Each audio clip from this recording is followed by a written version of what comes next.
Monday the 1st of September, Monday evening. Now, in the last video I was talking about the amount or the volume of grass that I was having and how I'm able to tighten them up that extra bit. Well, it's definitely a feature in this rotation. They've been on what I'm walking in now for the last 24 hours. The rushes are starting to show themselves a lot more now because they've picked through all that grass in between them rushes. So we still have rushes, but they're definitely under pressure, and the grass is definitely competing. Now let me just walk through. There's a bit of a drain in here now, so normally I would give them the full length of this field here over as far as that ditch there. But as I say, with the volume of grass that we have, I can cut that by half. So let me just walk on through here. Oh my God! And just show you how they're literally up to their bellies in grass. So we've a bit of trefoil in here. We have our rushes in here. They're mad for that trefoil. We have lots of grass that's standing here among the rushes, and it's kind of lying where the rain has come this last few days and it's knocked it over on its side. So that is lovely leafy grass, and I am very pleased with that. So half the field, half the area, so I'm getting twice the amount of I don't know,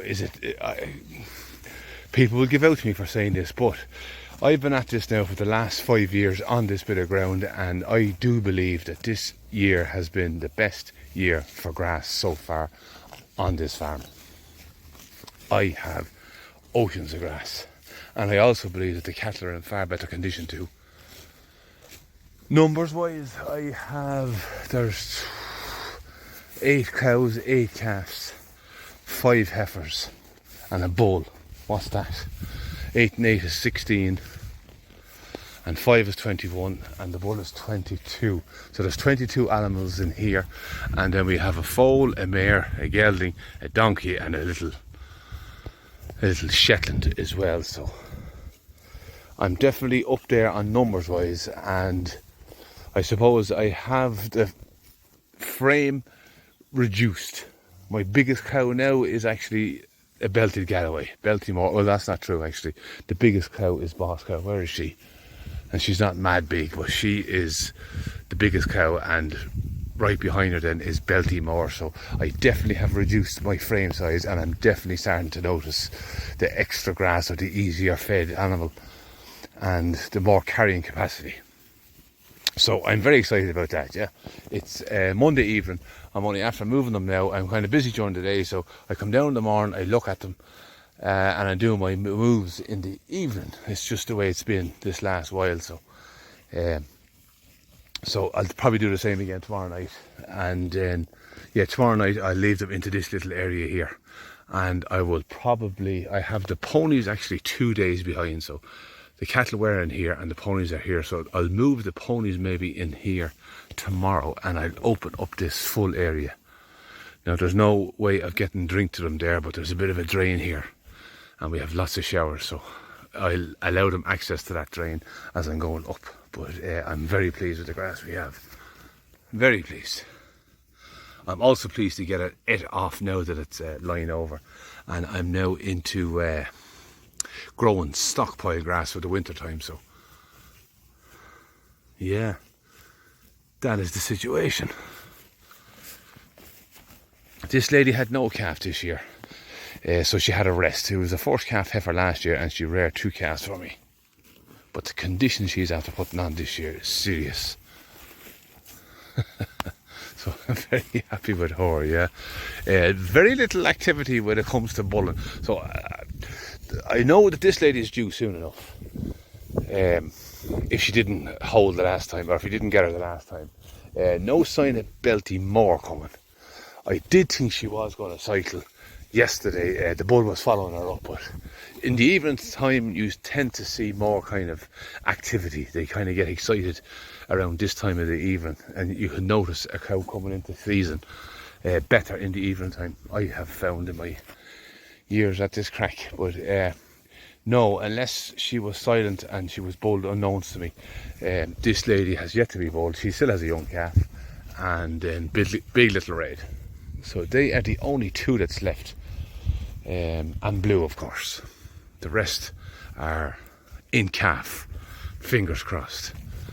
No, my phone is going to die, so I'm not going to record for too much longer. The battery on these phones don't last very long lately. This old AI that comes up on the phone, that whole thing, ever since that was rolled out on these bloody phones, the batteries don't last any length, I find. I don't know how to turn it off, but every so often the phone talks to me. So that's kind of aggravating. But yeah, I will leave it at that, and I'll come back in the morning, add a little bit to this, and then I'll show you what things look like tomorrow evening when we move in here.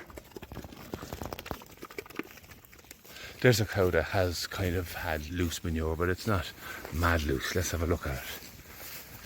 It's a little bit bubbly, yeah. So that's just the way she's always been, that lady. Right, my phone's going to die. I'll talk to you tomorrow. Tuesday morning, September the 2nd, next morning. So I'm just in here with my little micro herd, I suppose you could call it. This is Davy's heifer. You can still see she's carrying that leg. I have black shorthorn here and her little heifer calf. Now, I was to sell this as a pair early in the year, but you may know by now that I'm very bad at parting with cattle. Especially, I got fond of this calf here, and she started to grow really well, so I decided to hold on to them. Now, this is the boy that I'm going to process this year. Now, this is a bullock. He is 28 months. He's a half brother to last year's bullock. Let me just move him on a bit. Up. Now, I'm just watching to see, I'm getting this boy finished on the best bit of ground that we have. He is on, you can see, lovely grass. He has plenty clover in here, although I can't just see it at the minute. Plenty clover, plenty plantain, and all the different herbs of the day. But what I'm watching for in this fella is the few wrinkles on his tail head. He's very close to finishing. I find September a great month to put on fat on cattle. They tend to lay down fat just before the winter, so autumn is a better time, I think, to finish out naturally on grass. So if he allows me to, I'm after moving them into this little cell, so I'm doing daily moves. They have come along the back here, drop down, and now they're after moving into this one now just this morning. So they have their heads down now, and they're kind of anxious to keep eating. But I'll just try and walk over to this fella. So we can see now that this few wrinkles are starting to come on the tail head here now. 1, 2, 3. So that fella is very, very close to finishing. Also, on his scrotum, he lay down fat. So he's definitely getting there now. We can see his spine is well sunk. So there's a lovely layer of meat and fat up on that back. So he is a 3/4 red shorthorn out of a British Frisian Belgian blue. So I'm very interested to see how this fella should be super tender. So that is our bullock. If anybody wants a beef box, they can PM me on Instagram. I'm not a great man for that Instagram, but I'm going to put a picture of this fella up, and you'll find me when you'll see this lad here. There's a nice thumbnail there now. So I'll stick that up on my Instagram. If you want beef boxes, they should be ready by October. So I'm going to hold on to this fella for another while, book him in and get him gone. So that is to carry on with this fella. I'll head on back down to the main herd and I'll talk shortly. Now back with the main herd, and I'm actually just looking, now that we have the sun out, I'm just looking at the lovely grass that I've left behind. Now the cattle tend not to go down too close. When you have a long grass situation, the butt of the grass towards the soil, the closer to the soil you get more of a kind of a mould. You get more of a, basically a mould. And the cattle aren't that fond of the mould, so that kind of governs how far down they will go. And now, as that's been exposed to the sunlight, and it freshens up. So if it never grew again, it would freshen up with grass or with sunlight, rain, and that little bit of growth. would freshen that up again, and they would graze that the second time. So that's how I managed to get a bit of a pick on the second rotation over winter time. If I left that back, if I left that alone to grass, because they're not that fond of it now, but they will be when it's cleaned up. But yeah, so I left these in here last night, late enough, around 8 o'clock I think it was. It's a kind of a high density situation with a large volume of grass, so they look fairly tight and packed in there. You can see my fence along, but I'm going to come back this evening and I will open up that fence and allow them to have a nice bit of a clean, bit of a pick, access to the water that's here, and then we'll walk on up the hill, and that is the plan now for the next few weeks. So let me just go on through here. Let me jump this drain here. I think, let me think, yeah, so I haven't seen any cattle bulling. The last animal I saw bulling was blue. So we could be okay. We could be okay. The one before that was Little Red. Little Red broke the first time and the second time, but I think she's 21 days from the last time. Not 21 days, but she would be 42 days from the last time I saw her cycling. I didn't check her the 3 weeks after she was bulling. I was away that time. But if she wasn't covered that time, or if she did come bulling that time and was bulled, she should be cycling again today. So I think she's 21 days since the last time she should have been bulled.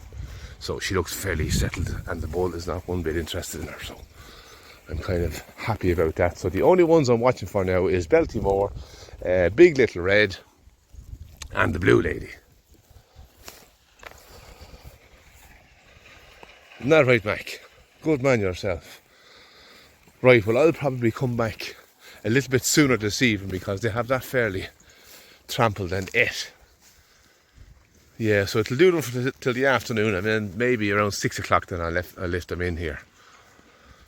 And that'll do them, so yeah. The bit of a break has made an absolute great job of this heifer. She was under pressure, obviously, and ran the 2 casts last year. She failed to come back into heat, or if she did, she never held.